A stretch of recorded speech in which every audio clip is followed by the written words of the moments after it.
How's everybody doing?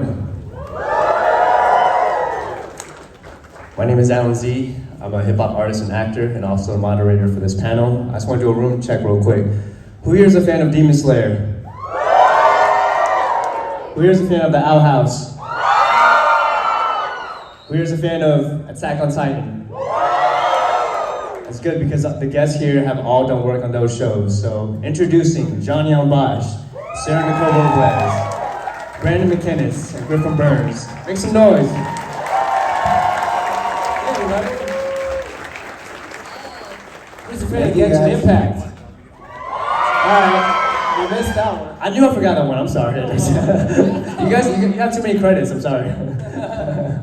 So let's get started with just a simple question. Like, I want to get back to like the early days of your careers. So, could you guys describe the first breakthrough moment you had in voice acting? Breakthrough as like career, or like I realized I had no. Either one. I don't have an answer. Just clarify. Just clarifying. Epiphany? I guess like a moment where like, it doesn't have to be like the biggest break, but it could be one where it leads to the moment where you're like, oh, this can be a thing. I think mine was my first My Hero panel. Because up until that point, I had done work, but I didn't. It's hard to conceptualize just how popular these shows are. We have no control. Our job is to live truthfully under imaginary circumstances inside of a padded room, right? That's what we're focused on. That's the game, right? But I think the first time I sat on a My Hero panel, as you know, after voicing Sir Night, I realized, oh, this is big. This is a thing. There's some responsibility here. There's fandom, you know. So that was probably. I think for me it'd be the first convention I went to and I saw people dressed up as Vash. And then I was like, this show might be bigger than I think. I'd say when I joined TikTok and overnight I had 50,000 followers in one day. It's like, what's going on? Yeah, I definitely had no idea what Owl House would be. And yeah, it was like the episode came out and they were like, you should make your social medias public. And I was like, why? No one knows why. And then, yeah, overnight I had like thousands of followers. I went from like 12 to that. So I was like, who are these people? So they get me confused. Where did they find me? Yeah. That's awesome. I'm so happy for all of you. You guys are happy to see them, right? This is a breakthrough right here too. So all you guys are known for very versatile characters with different ranges and moods. So I was wondering, could you walk us through the process of creating and developing unique voices for different types of characters, for different types of shows? Sure.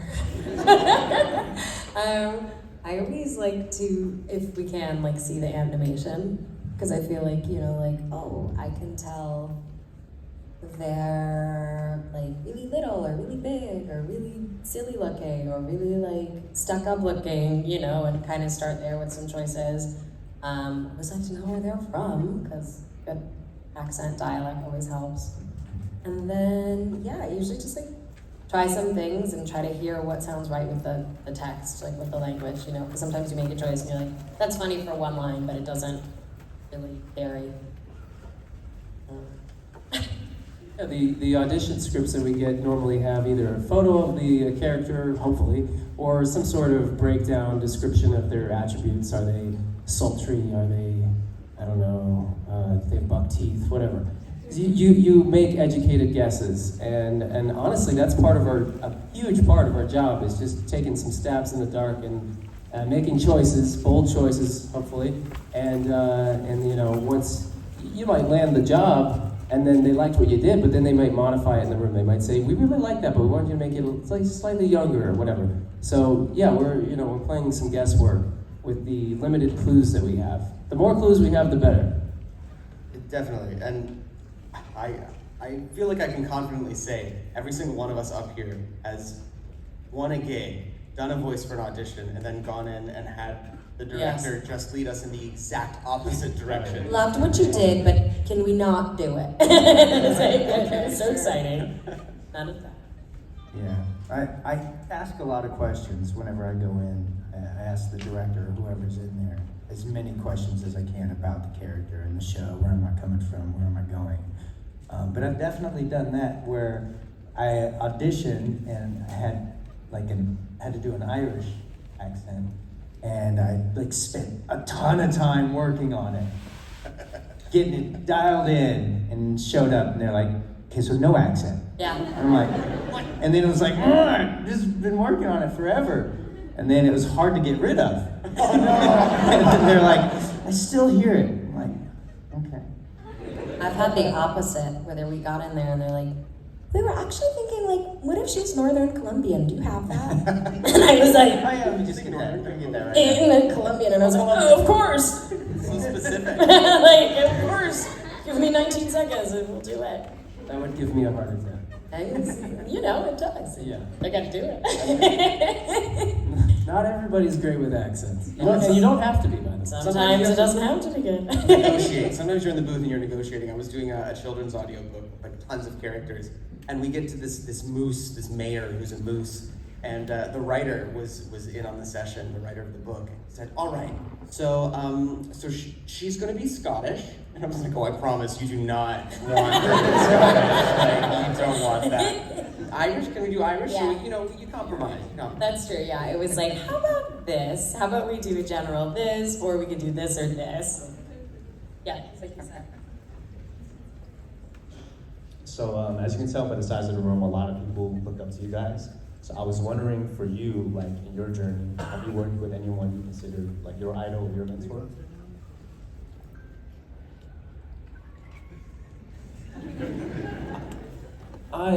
My initial thought with that question was that when I was a kid watching cartoons, I wasn't too familiar with who the voice actors were, but I had some full circle moments when I worked on a pilot or a Cartoon Network thing or something, and the people in the booth were all seasoned and had been doing it for 30 years, maybe more, and then I realized that they were voicing the cartoons that I watched as a kid. And so they weren't necessarily like, I didn't know them by name, but I was in awe that I was now working with these folks. But when I was new, I always looked up to anybody that had like a younger sounding voice that was working full time, because that's how I identify myself. I normally play like teens and 20s. So anybody that was in that demographic and making a living, I was like, oh my gosh, how did you do it? Where did you get your start? And so I don't have specific names, but that's, yeah. I've got one. Any Fire Emblem fans? Anyone know Fire Emblem? Yeah. So I'm the protagonist in Fire Emblem Engage, which was surreal. It's still very surreal. And the first scene in that game is just this extended conversation between Alir and Marth. And Marth is voiced by Yuri Lowenthal. And I didn't put two and two together as we were recording because it was a very fast process, and it was wild. I was like, oh my gosh, I'm in a scene with Yuri Lowenthal. Oh my gosh. Fanning out a little. So Yuri Lowenthal. Yeah, I feel like every single job, I'm like, you did what? You know, like I do my Google search before I got there. Like, one of my voice coaches is like voiced half of my childhood. My first like scratch job was like Ron and John Musker, who like did Little Mermaid and like every Disney movie. So that was wild. And obviously like Wendy Malick. First time I met her in person, I was like, oh my god, like, I don't even want to make her direct eye contact. She's the absolute nicest, she's a goddess, but I don't know, pretty, yeah, in awe. I think when you meet people, yeah, you don't know, like, you're not walking around with like a resume stapled to your head. So like, you may know them from one thing, you don't realize they're in all this stuff, and then the more you get to know them, you're like, oh my god, like, everyone here is so talented. The small world, like, most people are pretty, I don't know, awesome. I don't know. I don't have one. It's cool. Yeah. Not that I don't have mentors, but yeah, I just don't think about it, you know. Because I know that I'd freak out. Like when I went I auditioned for Lionel and Thundercats, and just knowing that project was huge to me as a kid when I watched it, I blew the audition. So I remove all of that whenever I do things now, and it's just I can't, because then I'd be too excited that I can't focus, and I just don't think about it. It's usually like afterwards that I'm like, oh, sweet. Yeah. And then I find out other people were in it, you know. And most times I'm in there by myself anyway. That's good mentality. So I know the four of you both, all of you guys have musical backgrounds. For example, Johnny, you have a band, Johnny Yong Bosch. Griffin, you have a new girlfriend. So I was wondering, how does music play into your career, if any, in terms of your voice acting? I mean, I guess voice control and timing really is a big deal, I think. Timing mostly, I think, if, you know, just because I'm trying to figure out those flaps and stuff, like, I think we're all the same way now. We'd probably just look at it and go, okay. And then you kind of negotiate where that pause should actually be, and then you extend certain things so it sounds natural. But I think timing for me. And then how are you going to color the dial? I feel like there's music to jokes, you know, rhythm, timing. But yeah, there's like a music to the joke, just kind of like Shakespeare. And so you have to be able to hear that sometimes, to be like, wait, that doesn't sound quite right, you know? So I think there is some sort of like music that you're accessing when you're doing a scene and like building a joke. I think there's also a common language among musicians that's cool to work with. Have y'all ever had a director that has been a musician and directed you in musical terms for a performance? It's only happened like once to me, but it was the coolest experience ever. I was working on a kind of a high fantasy game, and this director who was a seasoned like rock drummer said, "Oh, can you give me that effort as a sforzando? Can you sforzando that effort?" What? And I stopped and thought about it. It's a sforzando. Like it was cool. I don't know. I would not have known what that meant. I would have just been like, sure. Be like, absolutely, of course. Hopefully this is what they're going for. Yep, and then just taking a shot. Those are the things that I look up afterwards. Yeah. Like the first time I heard staccato, I was like, what? Okay, let me figure that out. I wanted to add that music and voice acting, music has come kind of back to me because of my voice acting, is what I'm trying to say. I was pursuing music a bunch as a teen and in my early 20s, and then I was struggling to make a living when I moved to LA, and then once I established myself as a voice actor, I got back into music, and because of the Genshin fandom and Demon Slayer, now people listen to my music. So it's pretty crazy how it got put on pause. I found voiceover, and now especially the Genshin fandom checks us out on Spotify, and we have like really healthy numbers, and we have, you know, thousands of monthly listeners. So it's been really cool to then go back and pursue my music a little more seriously. We just played a show on Wednesday night in LA, and we're trying to play more shows at cons and stuff like that. So it's pretty cool. Awesome. I just want to follow up on Genshin Impact. So, you know, like I know you make memes and TikToks out of your characters like child. So what inspired you to go that route? I'd say you all inspired me. I've seen there's a lot on TikTok, as you know. Just type in Genshin or child and you're gonna get a slew of things. When I joined TikTok and I said, you know, tons of people started following me, I started seeing very interesting posts and I started riffing on them. So that's sort of where some inspiration came from. Another place was Cameo. People would ask me like, hey, could you do a cameo where you sing Fergalicious but make it Tartagalicious? And so I can't take credit for that. But that got the wheels turning. I was like, oh, I could do these cover songs. So honestly, it's you all who's inspired me to do these memes and cover songs and fun things like that. Sarah, this question's for you. So, you know, you're known for the Owl House and Kanto. So, how important is representation to you in animation? Who cares? You know, especially loose. It's very important. It is like, I mean, yeah, if you're like a brown nerd or a nerd of color, we didn't exist for a long time. Like, even coming to these things, people were like, but you're like Hispanic.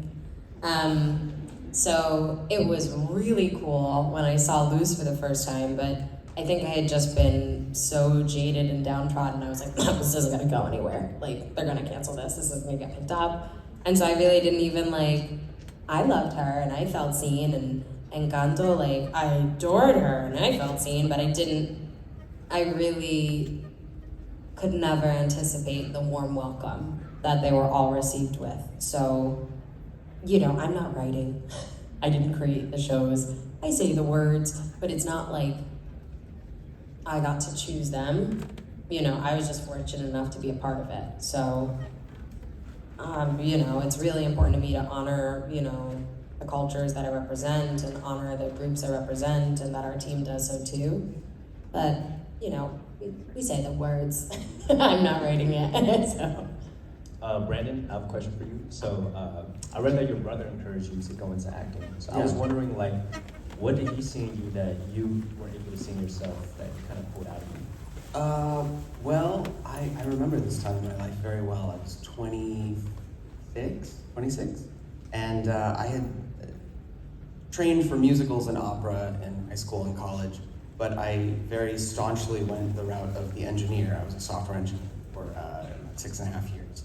And my brother, who's 9 years younger than me, was studying at a university that had an incredible theater program. And he's a big musical theater buff, and was like, hey, so there's an open audition for Les Mis, which was the last show I did in high school, Valjean.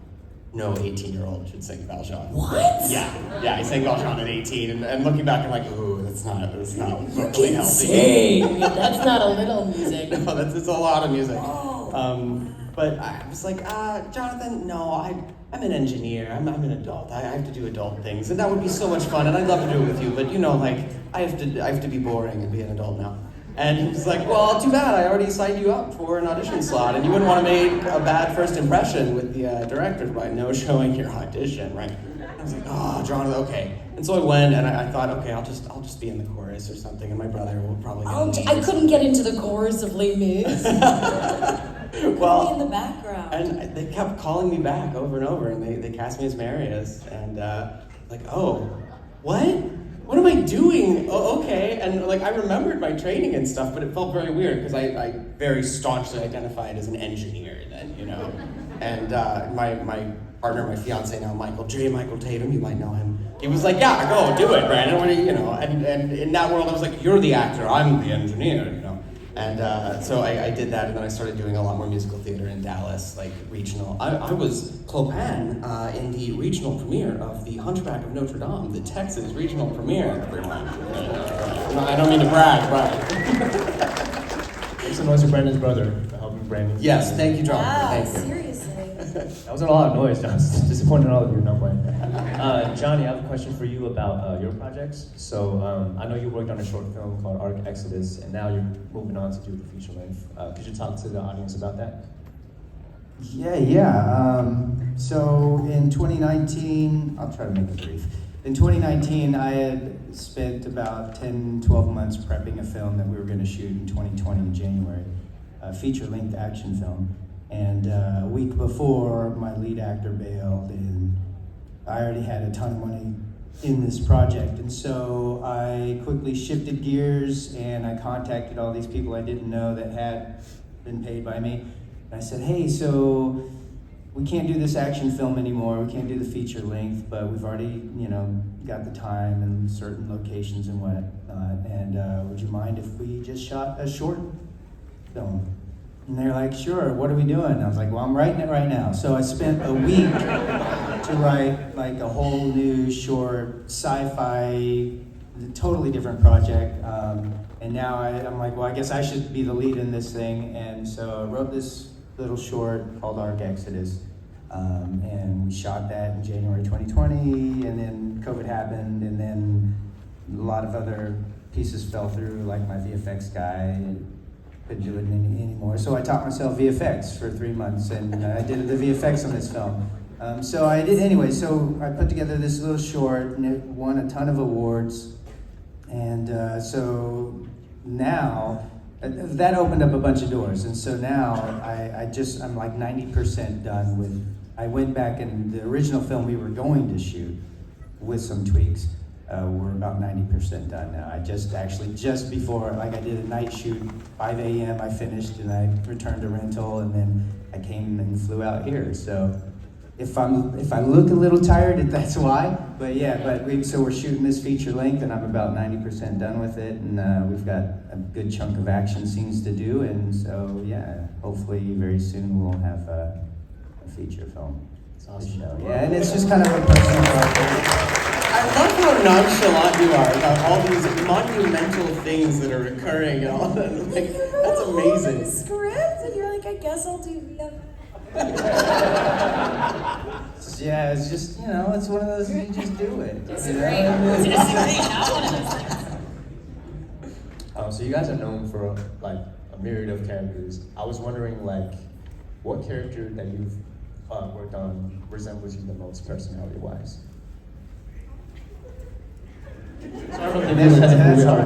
I feel like each one of them, there's a bit of me in there. If I have to, for me, I imagine like you guys are the same way. You have to find something believable in the character, something that you can attach to.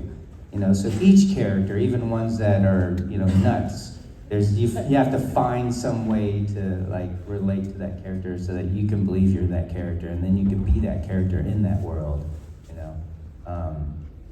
And so all of them, in some way, I have to find some little piece that. Do you guys have to? You don't have to answer. I agree with that. I mean, you have to imbue yourself into the character. Whoa.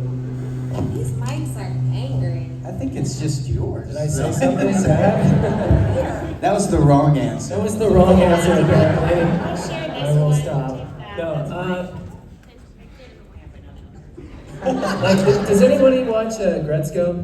Anybody? Okay, like Tadano to me is sort of my natural state of being. And then the teenage version of myself, I would say, is Jintan from Anohana. Anybody watch that one? No. Got it. All right. No, if I had to, isolate it into characters, those are the two I'd pick. I think just as Johnny was saying, we have to find something that we connect to with every character. And that made me think of Gyutaro in Demon Slayer, so angry and seething. And what I really focused on and sort of inhabited was, I was bullied a ton in elementary school for being like the nerd, and I read a lot and I liked anime, and and so I inhabited that fully and got like really angry about it. So that's where like Gyutaro's seething rage comes from, is me being bullied in elementary school. So that's kind of the stuff that like all of us have that. Luz, yes. Yeah, Luz is really weird. I don't write anything. I improvise almost nothing. And my best friend will text me and she's like, I know you did that line. I was like, nope. Someone else wrote it, so it's very cool. Like, obviously I'm not 14, but like, I felt very seen, like middle school Nikki, middle school nerd, like she got to have her moment in the sun and find friends that I didn't have in middle school. That's You have friends now, though, right? That's I have important. friends now. I found my people. I'm gonna have one last question and we'll move into the audience. So you guys have mentioned like how dedicated your fandom is. Do you guys remember like a moment or like an interaction that really stuck out with you, with like with your fans that you can share with your audience? I feel like that's good. Someone brought me a child painting as Mona Lisa that was pregnant with an alien baby. It was a very special moment.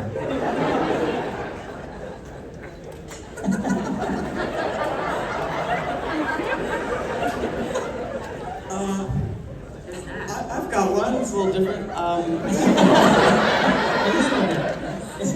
Someone came up to my table earlier today. Brenda, named Brenda, who was dressed as Mirko. I don't know if Brenda's here, but Brenda, you better be here. Brenda, I hope you're here because I couldn't stop crying while talking to Brenda. And this is one of those rare moments. Brenda told me that her younger brother, Alan, has cerebral palsy. And he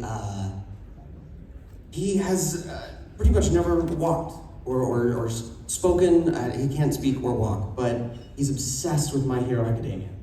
And he started walking a few months ago because of Deku in My Hero, because he always goes beyond and plus ultra and how much all these characters mean to him. And it was really difficult for me actually, because I felt this crushing weight of responsibility. I don't know. It's like we don't think about this. We're trying to live truthfully in imaginary circumstances. That's what we're focused on. We're not using it to all this. And and of course, like we don't write these stories. We're helping bring them to life in line with the creator's vision and whatnot. But it was incredible. It was amazing. I would never think about that, but it happens. So yeah, it was cool. He's Alan did that. Alan's walking. He's doing the hard part. I can't even say how generous like the Owl House fandom especially has been and kind, and the pandemic was rough, I'm sure, not just for me, and it was really hard, and there have been so many hard things these past decades and in America and the world, and I don't know, just all the people being like, even just saying like, this is a real comfort show for me. Like, that's like makes me, it just validates why I do what I do. And I'm like, well, if I can make like one person's day better, I did my job. If I could make one person feel seen, I did my job. And so the fact that, we all kind of got through the pandemonium together, it was just really meaningful. I have like had so many fans reach out with cameo and stuff and like really say things too touching and kind. I couldn't compare them, but yeah, you guys are awesome. I have like a collection of 1,600 string beans now. She came out like this year, so I couldn't be more impressed and grateful. Yeah. I got my sneak ears on. I feel like every time I go to a convention, I do have these amazing experiences with people, and it's the same thing. We're just connecting with you, and it's I don't know. It's just cool that we can connect through this thing that we call a job, and I don't know. We're seeing it through different sides. Like we're on this side of the TV screen, and you're on the other one, but we can still connect with each other. And I do find many times where I will be talking to somebody at my table, and then my eyes are watering up, and I'm like, what is wrong? And then I shut down immediately, I'm like, I can't let people see me cry. But yeah, I do. I constantly have these moments where I connect with people in just such a, just a short interaction, and I feel like it's my purpose to connect with everyone, in some way. And it makes me feel like a part of this big thing, So we're all grateful to have you guys here, and thanks for coming, and just filling these seats is really just warms our heart, and we're just glad to be a part of your lives, and you're definitely a part of ours. Thank you guys so much. Thank you. With that, we're going to open it up to the audience, so everybody can line up right there. I love your look. That mic working? Yeah, you might want to check that mic. Sam, you want to take mine? Okay. So actually, our first question is going to come from right here. Hello. So my brother Jonathan wanted to ask this question, but we're all fans of all of y'all. But it's for Sarah. He wanted to know what's the most challenging episode you did for the Owl House? Okay, He's also now- dressed as Luke, yeah. so yeah. Where you at, brother? Oh hey, Jonathan, beauty, looking good. Love the look. It was definitely the finale. I mean, it's very meta. I was saying goodbye to all of you all, saying goodbye to Luz. That narration, saying like, boiling oils, that magic is gone forever. But like, I can't even say it, I'm choking up. Yeah, that one, it was very hard. I love the show. Thank you. Thank you.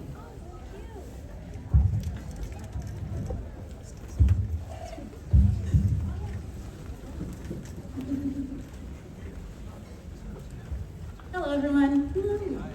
My question is for Sarah. So, ironically, the development of Amity and Luz's relationship was very much aligned with my relationship with my girlfriend. When they were enemies, we were still friends. When they were just becoming friends, we were confused.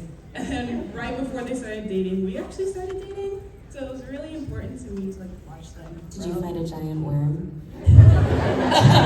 I mean, probably, Similarly. yeah. But their relationship is very important to me because it kind of mirrors mine. But I wanted to ask you, what's your favorite line from Luz to Amity?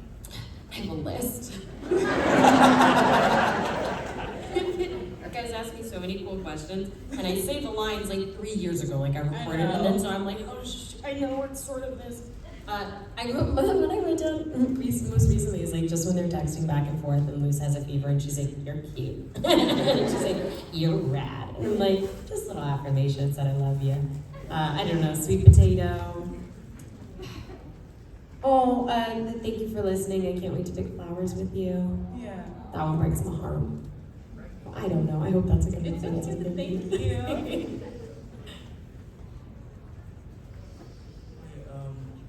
Is this working? Yeah. Okay, good. There's been like a lot of talk about the inclusion of Spanish like phrases and words, like when there are characters that speak both English and Spanish.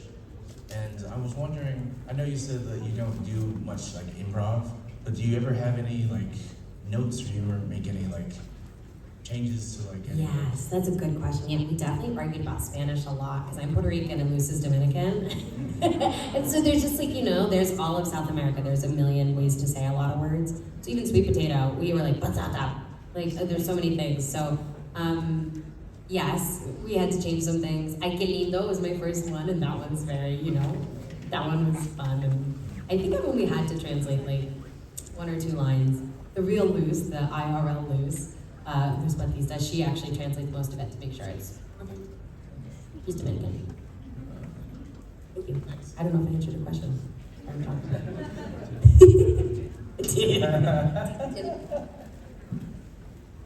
Can you hear me? That's a little loud. This is for Brandon.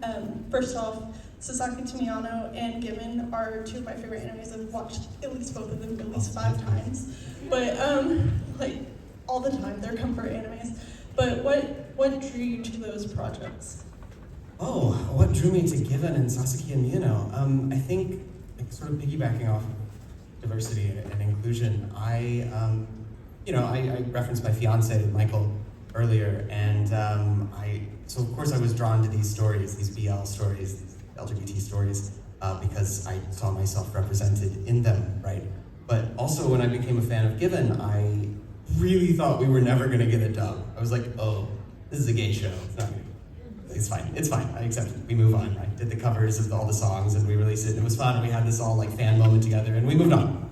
And the universe had other plans. Because I got a call from a friend of mine, David Wald, who ended up being the director, and like, hey, Brandon, I'm the director of Given Dub, and I want you to be going off of you. And I thought, wow, this is a turning point. Okay, all right, we're gonna have, like, Crunchyroll's gonna dub like a gay anime. Cool, let's do it. Awesome. And so I felt very seen and represented in that. I thought it was cool because anime conventions and anime have always been a very like sort of non-standard space. It's not like your stereotypical path or like interest or whatever. So I'm glad to see that dubs are starting to reflect that. Thank you. Thank you. Afternoon. Okay. This was directed toward all 4 of you. I've been looking through the voice acting world for a couple of years now. I've been auditioning left and right, but I've only voiced in the really small projects outside of this one game a friend of mine is working on. And so, what would you say would be the number one thing that kept you all motivated in your early years of getting into the voiceover world?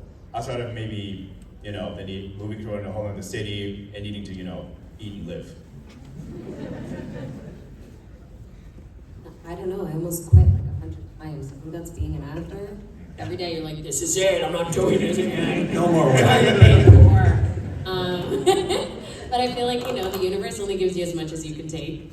Really, like right when you think you're about to never work again, you get a surprise residuals check. Or you book a weird thing that turns out to be a whole Disney Channel series. So don't, if your heart's in it, just keep remembering why you're doing it. And I had 6 jobs, survival jobs. I think at one time I literally had 6. I was doing Postmates, working at the Apple Store, the Container Store, I was bartending, and I was acting, and I had no voice left by the end of it. But you do what you gotta do, just keep swimming. It'll happen.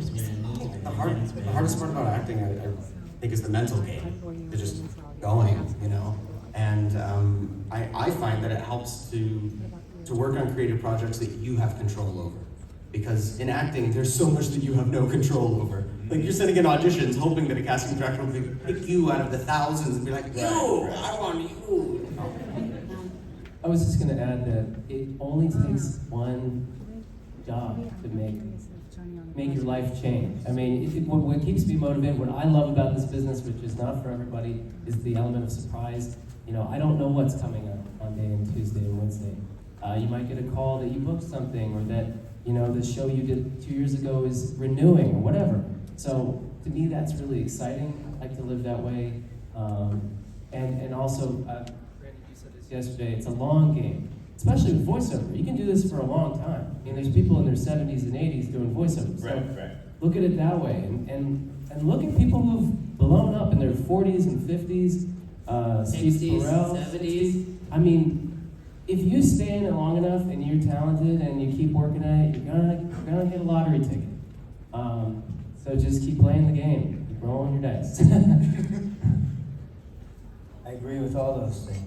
I also would just say, keep your eyes open for other things. You may think just voiceover, but then you might go wait, directing's kind of neat, and writing's kind of neat. So anything that is still kind of creative, just keep your eyes open for the other things, and you can also fill those spaces, And the really great thing about now is that you can do a lot of your own stuff. If you're creative enough to come up with a character and a story, you can, if you can draw, or you find a friend that's an artist, and you create your own project, Now is the time to be able to do those things. You can just post a thing up on TikTok or YouTube, and it can become a thing. You can start small.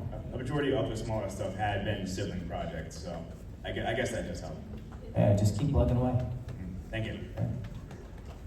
It is, I will lose be Britannia. I will lose be Britannia, command you, now will you die. It's so dark, though. Can I adjust it a little? I will lose be Britannia, command you. Dance!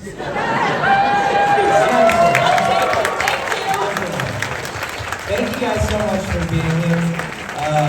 If you didn't get a chance to ask us a question, we're at our tables. So thank you so much. I need to plug this. There's Ranger Stop if you're a Power Ranger fan. I've got free weekend passes. But please come by and say hi to us. And thank you again for being here. Thank you.